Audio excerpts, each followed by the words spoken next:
এই মুহূর্তের সবথেকে বড় খবর, আসন্ন লোকসভা নির্বাচনের আগে মুখ পুড়ল রাজ্যের শাসক দল তৃণমূল কংগ্রেসের।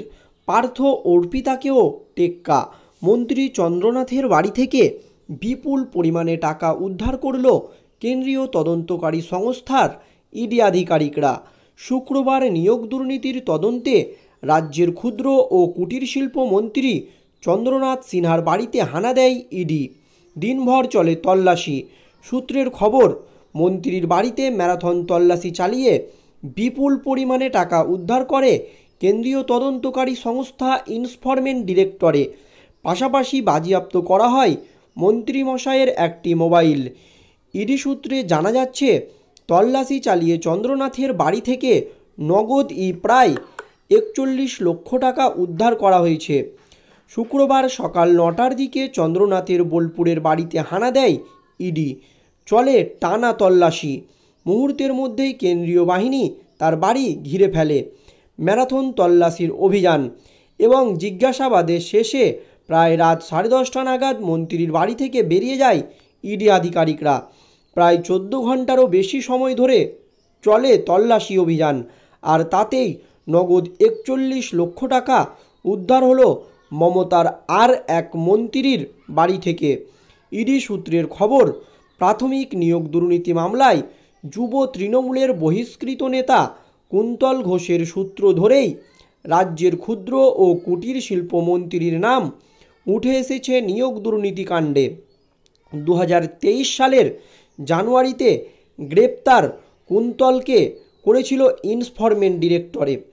ইডি সূত্রের খবর, তল্লাশি চালিয়ে কুন্তলের বাড়ি থেকে নিয়োগ দুর্নীতির একাধিক তথ্য মিলেছিল।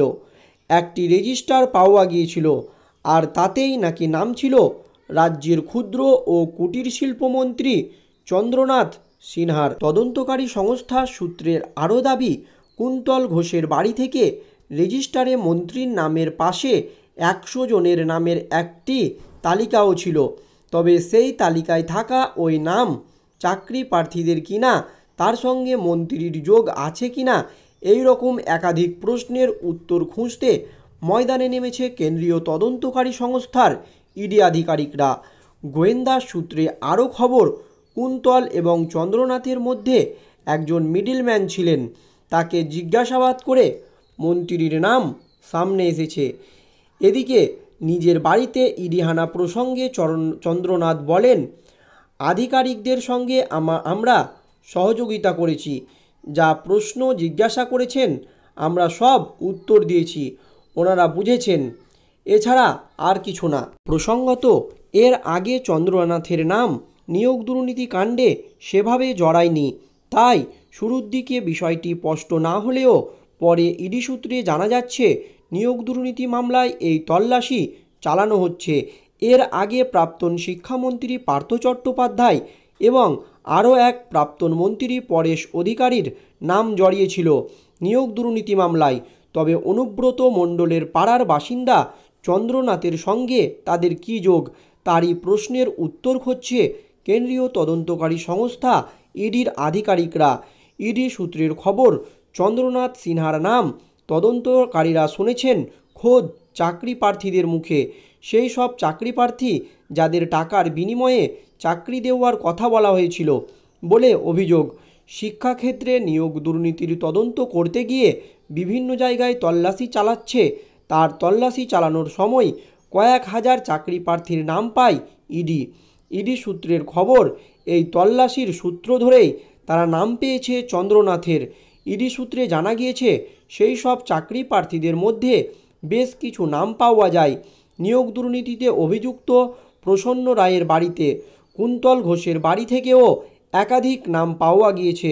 তদন্তকারীদের দাবি, প্রসন্ন রায় মিডলম্যানের কাজ করতেন। তাদের হেফাজতে নিয়ে জেরা করার সময় গোয়েন্দারা জানতে পারেন চাকরি প্রার্থীরা তাদের কাছে গিয়েছিলেন। এরপরই চাকরি প্রার্থীদের কয়েকজনের বয়ান নেওয়া হয়। ইডি সূত্রের আরও জানা গিয়েছে, তাদের মধ্যে বেশ কয়েকজন জানিয়েছেন যে তাদের কুন্তল বা প্রসন্নর কাছে পাঠিয়েছিলেন মন্ত্রী চন্দ্রনাথ সিং। ইডি সূত্রের খবর, তার কাছ থেকেই চাকরি প্রার্থীদের তালিকা পৌঁছেছিল মিডলম্যানদের কাছে। সেই সূত্র ধরেই শুক্রবার তল্লাশি বলে ইঙ্গিত দিয়েছে কেন্দ্রীয় তদন্তকারী সংস্থার ইডি আধিকারিকরা। তবে লোকসভা নির্বাচনের ঠিক আগেই রাজ্যের কুটির শিল্প দপ্তরের মন্ত্রী চন্দ্রনাথ সিনহার বোলপুরের বাড়ি থেকে মিলল লক্ষ লক্ষ টাকা। আর এতেই বিপাকে পড়েছে রাজ্যের শাসক দল তৃণমূল কংগ্রেস। ইডি সূত্রের খবর, এবার মন্ত্রীর বাড়ি থেকে উদ্ধার হওয়া সেই অর্থের পরিমাণ 41 লক্ষ টাকা। রাজ্যের বিভিন্ন মন্ত্রীদের গ্রেপ্তার করার পাশাপাশি উঠে আসে রাজ্যের মন্ত্রী চন্দ্র সিনহার নামও। সেই বিষয়কে কেন্দ্র করে গতকাল ইডি আধিকারিকরা হানা দিয়েছিল তার বীরভূমের বাড়িতে। গতকালই শহর কলকাতার একাধিক এলাকার পাশাপাশি বীরভূমের বোলপুরের মন্ত্রী চন্দ্রনাথ সিনহার বাড়িতেও হানা দেন ইডি আধিকারিকরা। একটানা 14 ঘন্টা ধরে তল্লাশি চালার পাশাপাশি মন্ত্রীকে চলে জিজ্ঞাসাবাদ। সূত্র মারফত জানা যায়, নিয়োগ দুর্নীতিকে কেন্দ্র করেই মন্ত্রীর বাড়িতে চলে এই তল্লাশি। এতে উদ্ধার করা হয় 41 লক্ষ টাকা। কেন্দ্রীয় সংস্থা সূত্রের আরও জানা যাচ্ছে, মন্ত্রীর মোবাইল ফোন বাজেয়াপ্ত হয়েছে এবং সেটির পরীক্ষার জন্য CFSLA পাঠানো হতে পারে। টানা 14 ঘন্টা তল্লাশির পর উদ্ধার হয়েছে 41 লক্ষ টাকা। এছাড়াও উদ্ধার হয়েছে বিশেষ গুরুত্বপূর্ণ কিছু নথি। তবে মন্ত্রী জানিয়েছেন তিনি ইডিকে সহযোগিতা করবেন। তবে এই ঘটনাকে কেন্দ্র করে তৃণমূল মুখপাত্র শান্তনু সেন সংবাদ মাধ্যমে গোটা বিষয়টিকে রাজনৈতিক ষড়যন্ত্র বলে মন্তব্য করেছেন।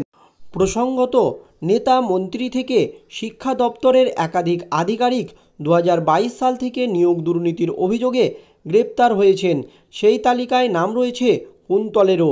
প্রাথমিক নিয়োগ দুর্নীতি মামলায় যুব তৃণমূলের বহিষ্কৃত নেতা কুন্তল ঘোষকে 2023 সালের জানুয়ারিতে গ্রেপ্তার করেছিল এনফোর্সমেন্ট ডিরেক্টরে ইডি।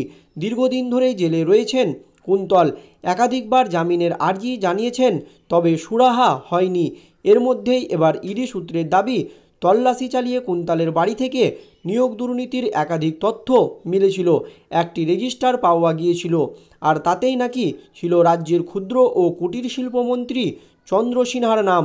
তদন্তকারী সংস্থা সূত্রের আরও দাবি, কুন্তল ঘোষের বাড়ি থেকে রেজিস্টারে মন্ত্রীর নামের পাশে 100 জনের নামের একটি তালিকা ছিল। তবে সেই তালিকায় থাকা ওই নাম চাকরি প্রার্থীদের কিনা, তার সঙ্গে মন্ত্রীর কি যোগ, এই রকম একাধিক প্রশ্নের উত্তর খুঁজতে ময়দানে নেমেছে কেন্দ্রীয় তদন্তকারী সংস্থার ইডি আধিকারিকেরা। এদিকে শুক্রবার সকালেই চন্দ্রনাথের বাড়িতে হানা দিয়েছিল ইডি। মূলত শিক্ষক নিয়োগ দুর্নীতির মামলাতেই তল্লাশি চলছে মন্ত্রীর নিচুপট্টির বাড়িতে। ভোটের আগে ইডির হানা কেন্দ্রের ষড়যন্ত্র বলেই দাবি করছে তৃণমূলের একাংশ।